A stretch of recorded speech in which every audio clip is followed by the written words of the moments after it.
যদি কোনো স্বামী তার স্ত্রীকে কষ্ট দেয়, আঘাত করে, জুলুম করে, নির্বিচার করে, অথচ ওয়াইফটা অনেস্ট অ্যান্ড লয়াল, এমন ওয়াইফের সঙ্গে যে স্বামী খারাপ ব্যবহার করবে, তার জীবনের সর্বপ্রথম আযাবটা হবে এরকম যে আল্লাহ তাআলা তার জীবন থেকে সমস্ত সুখ কেড়ে নেবেন, সমস্ত শান্তি আল্লাহ কেড়ে নেবেন। এর কারণটা হচ্ছে পৃথিবীর সিস্টেম আল্লাহ তাআলা এমন করে বানিয়েছেন, কখনো কেউ কাউকে কষ্ট দিয়ে নিজে সুখী হতে পারে না, কারো মন ভেঙে দিয়ে কেউ তার নিজের মনের শান্তি খুঁজে পায় না, ঠিক কিনা বলেন?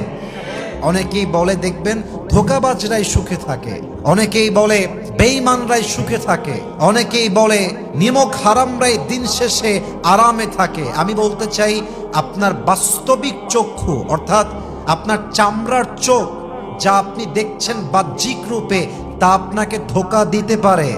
সর্বদা তা দেখবেন না যা দেখানো হয়, তা দেখবেন যা লুকানো হয়।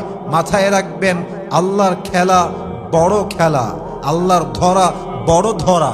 আল্লাহ কাউরে ধরে না, ধরলে কিন্তু আল্লাহ ছাড়ও দেয় না, ঠিক কিনা বলেন? আল্লাহ ছাড় দেন কিন্তু ছেড়ে দেন না। অতএব মাথায় রাখবেন, যেই স্বামী তার স্ত্রীকে কষ্ট দেয়, বাজে ব্যবহার করে, তার মনের সুখ কেড়ে নেয় একজন, আওয়াজ দিয়ে বলেন সবাই, তিনি কে? কোরআনে আল্লাহ তাআলা বলেছেন, ওয়াশিরুহুন্না বিল মারুফ। একজন পুরুষের কাছে সবচাইতে উত্তম ব্যবহার পাওয়ার যোগ্য হচ্ছে তার ওয়াইফ। আপনি যখন বিয়ে করেছেন, একটা মারাত্মক হাদিস বলছি, খুব ভালো করে শুনবেন।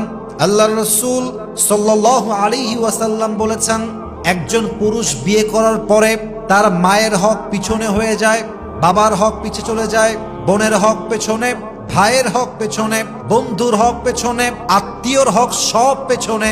আল্লাহর হাবিব বলছেন, বিয়ের পর পুরুষের জন্য সবচাইতে গুরুত্বপূর্ণ লিস্টে যার হক সবার আদায় করতে হবে, তার নাম হচ্ছে বউ। সুবহানাল্লাহ পড়েন সবাই।